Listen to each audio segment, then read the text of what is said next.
Dear Esther, I sometimes feel as if I've given birth and up, and it beached remotely here. No matter how hard I correlate, it remains a singularity, an alpha point in my life that refuses all hypothesis. I return each time leaving fresh markers that I hope, in the full glare of my hopelessness, will have blossomed into fresh insight in the interim.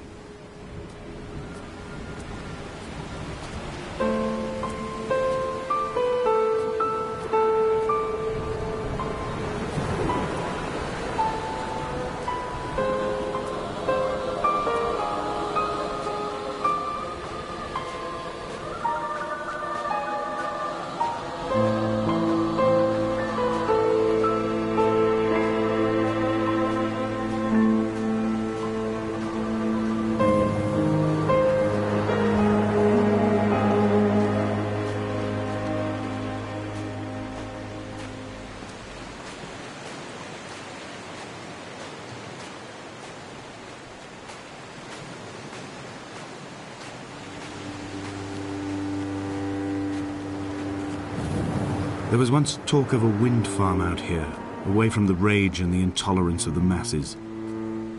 The sea, they said, is too rough for the turbines to stand. They clearly never came here to experience the becalming for themselves. Personally, I would have supported it. Turbines would be a fitting contemporary refuge for a hermit. The revolution and the permanence.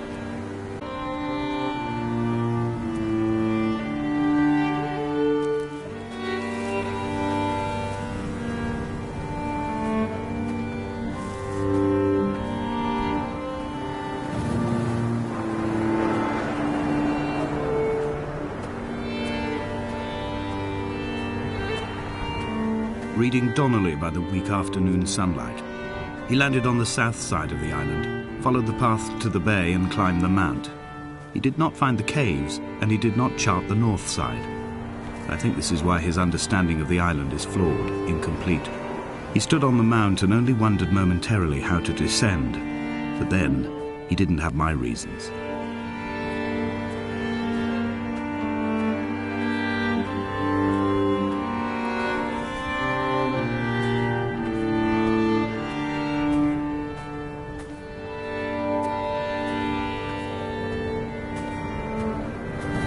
When someone had died or was dying, or was so ill they gave up what little hope they could sacrifice, they cut parallel lines into the cliff, exposing the white chalk beneath. You could see them from the mainland or the fishing boats, and know to send aid or impose a cordon of protection, and wait a generation until whatever pestilence stalked the cliff paths died along with its hosts. My lines are just for this. To keep any would-be rescuers at bay. The infection is not simply of the flesh.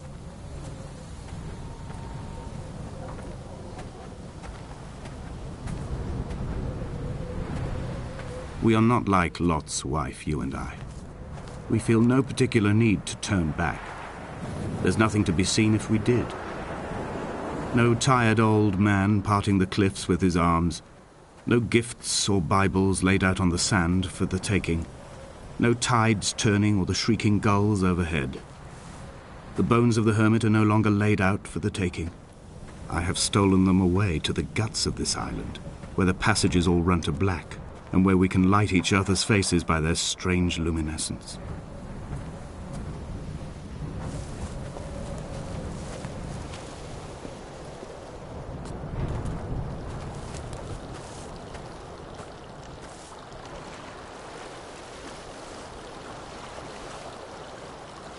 The vegetation here has fossilized from the roots up. To think they once grazed animals here, the remnants of occupation being evidence to that. It is all sick to death. The water is too polluted for the fish, the sky is too thin for the birds, and the soil is cut with the bones of hermits and shepherds. I've heard it said that human ashes make great fertilizer, that we could sow a forest from all that is left of your hips and rib cage, with enough left over to thicken the air and repopulate the bay.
Dear Esther, I have now driven the stretch of the M5 between Exeter and Bristol over 21 times. But although I have all the reports and all the witnesses, and have cross-referenced them within a millimetre using my Ordnance Survey maps, I simply cannot find the location. You'd think there would be marks to serve as some evidence. It's somewhere between the turn-off for Sanford and the welcome brake services, but although I can always see it in my rear-view mirror, I have as yet been unable to pull ashore.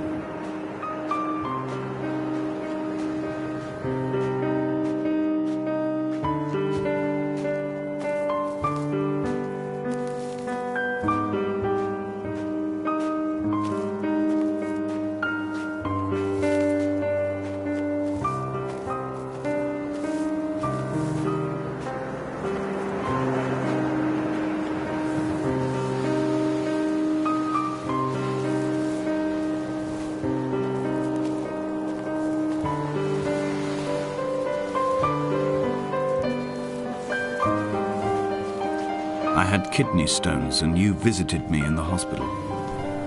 After the operation, when I was still half submerged in anesthetic, your outline and your speech both blurred. Now my stones have grown into an island and made their escape, and you have been rendered opaque by the car of a drunk.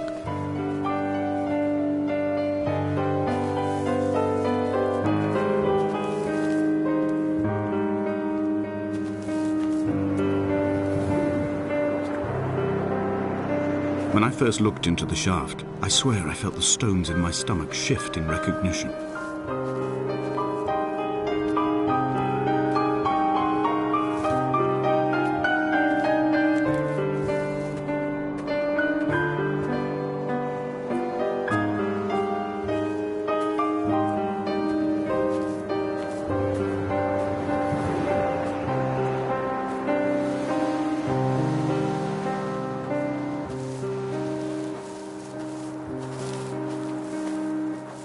I've begun my ascent on the green slope of the western side. I've looked deep into the mountain from the shaft and understood that I must go up and then find the way under. I will stash the last vestiges of my civilization in the stone walls and work deeper from there. I'm drawn by the aerial and the cliff edge. There is some form of rebirth waiting for me there.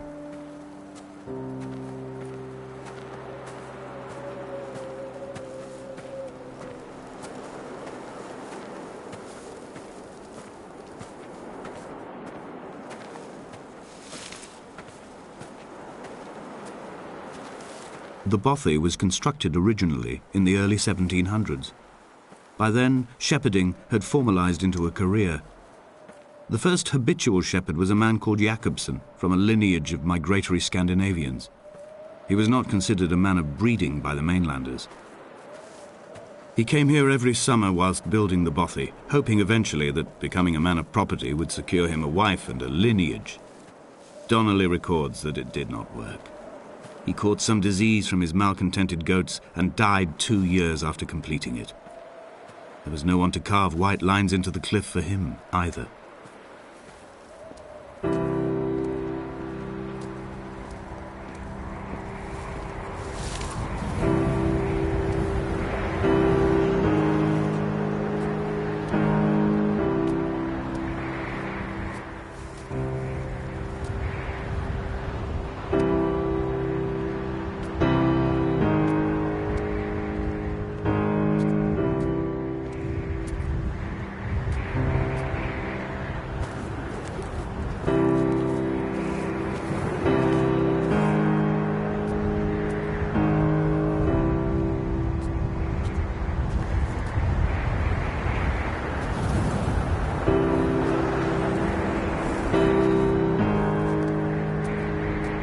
He left his body to the medical school and was duly opened out for a crowd of students 21 days after his passing. The report is included in my edition of his book. The syphilis had torn through his guts like a drunk driver, scrambling his organs like eggs on a plate. But enough definition remained for a cursory examination, and, as I suspected, they found clear evidence of kidney stones. He's likely to have spent the last years of his life in considerable pain. Perhaps this is the root of his laudanum habit. Although its use makes him an unreliable witness, I find myself increasingly drawn into his orbit.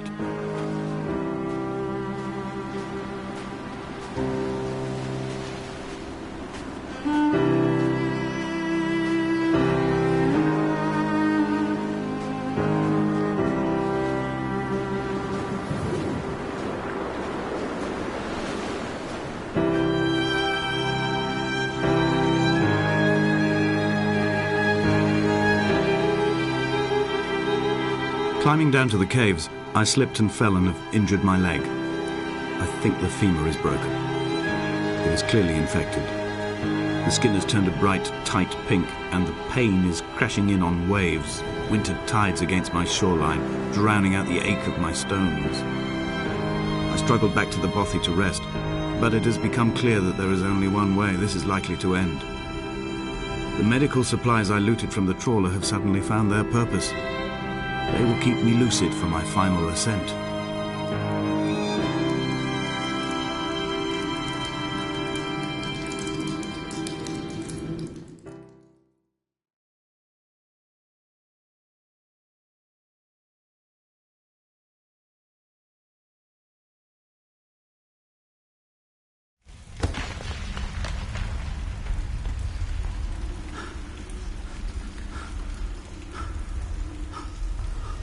Donnelly's addiction is my one true constant. Even though I wake in false dawns and find the landscape changing, flowing inconstantly through my tears, I know his reaching is always upon me.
I am traveling through my own body, following the line of infection from the shattered femur towards the heart.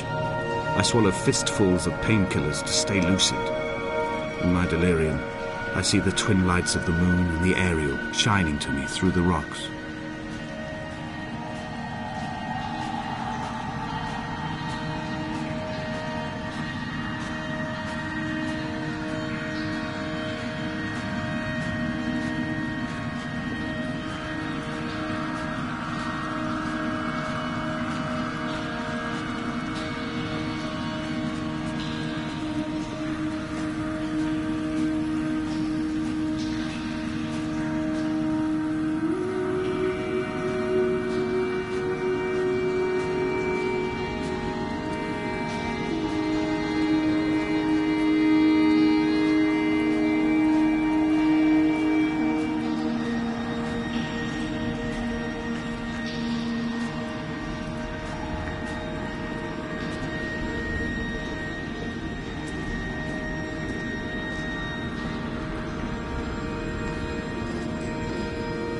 This is a drowned man's face reflected in the moonlit waters. It can only be a dead shepherd who has come to drunk drive you home.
moon over the Sanford Junction, headlights in your retinas. Donnelly drove a grey hatchback without a bottom. All the creatures of the tarmac rose to sing to him. All manner of symbols crudely scrawled across the cliff face of my unrest. My life reduced to an electrical diagram. All my gulls have taken flight. They will no longer roost on these outcrops. The lure of the moon over the Sanford Junction is too strong.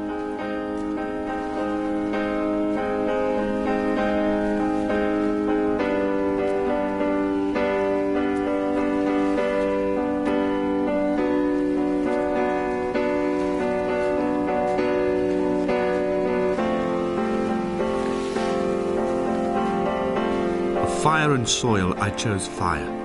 It seemed the more contemporary of the options, the more sanitary. I could not bear the thought of the reassembly of such a ruin. Stitching arm to shoulder and femur to hip, charting a line of thread like traffic stilled on a motorway, making it all acceptable for tearful aunts and traumatized uncles flown in specially for the occasion. Reduce to ash, mix with water, make a phosphorescent paint for these rocks and ceilings.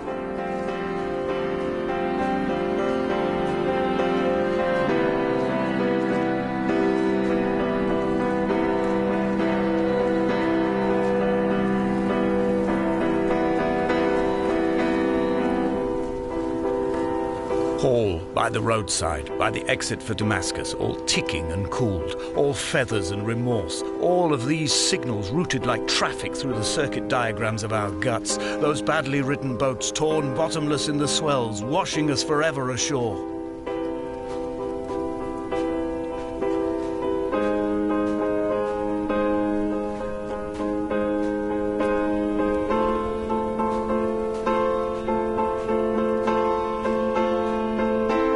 Along the lost beach.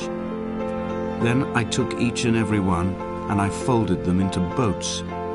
I folded you into the creases, and then, as the sun was setting, I set the fleet to sail. Shattered into 21 pieces, I consigned you to the Atlantic, and I sat here until I'd watched all of you sink.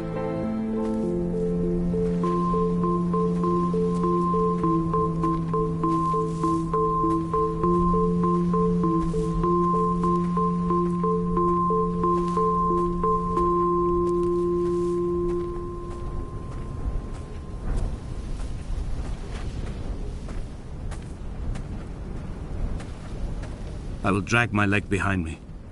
I will drag it like a crumpled hatchback, tires blown and sparking across the dimming lights of my vision. I'm running out of painkillers and am following the flicker of the moon home. When Paul keeled over dead on the road to Damascus, they restarted his heart with the jump leads from a crumpled hatchback. It took 21 attempts to convince it to wake up.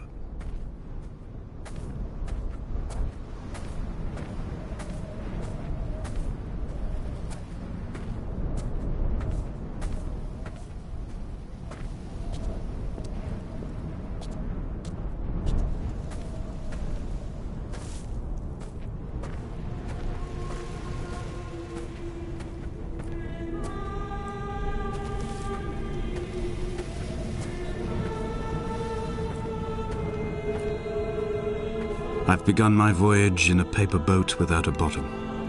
I will fly to the moon in it. I've been folded along a crease in time, a weakness in the sheet of life.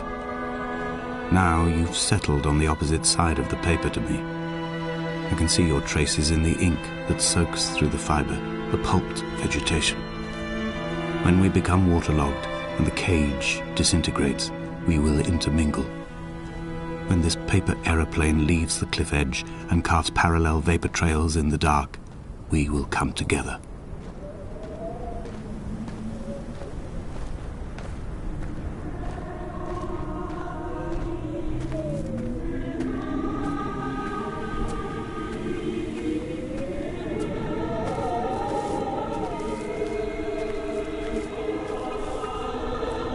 If only Donnelly had experienced this, he would have realized he was his own shoreline, as am I. Just as I am becoming this island, so he became his syphilis, retreating into the burning synapses, the stones, the infection.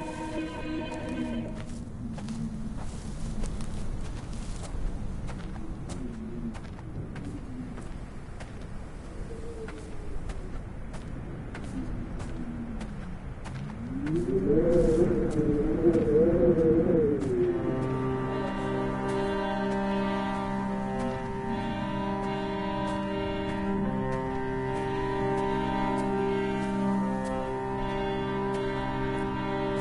are headlights reflected in these retinas, too long in the tunnels of my island without a bottom. The sea creatures have risen to the surface, but the gulls are not here to carry them back to their nests. I've become fixed, open and staring, an eye turned on itself. I've become an infected leg whose tracking lines form a perfect map of the junctions of the M5. I will take the exit at mid-thigh and plummet to my Esther.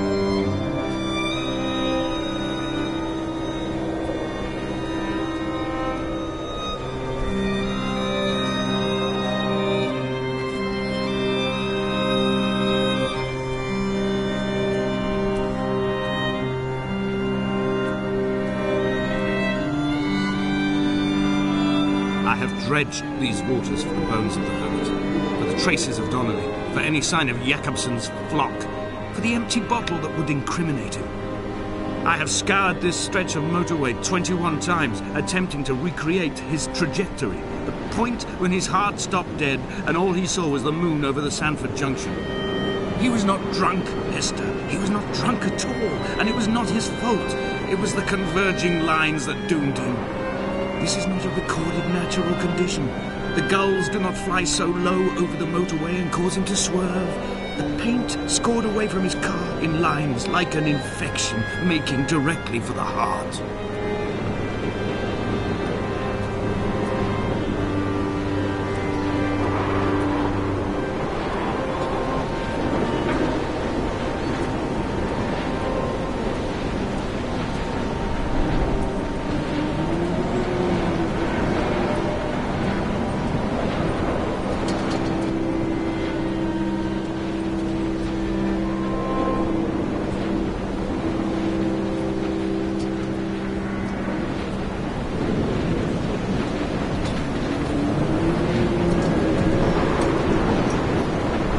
Twin vapor trails in the air, white lines etched into these rocks.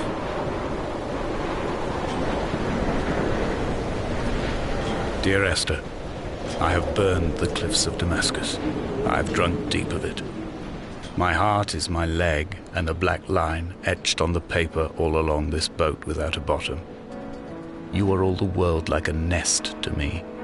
Eggs unbroken form like fossils, come together, send small black flowers to the air. From this infection, hope. From this island, flight. From this grief, love.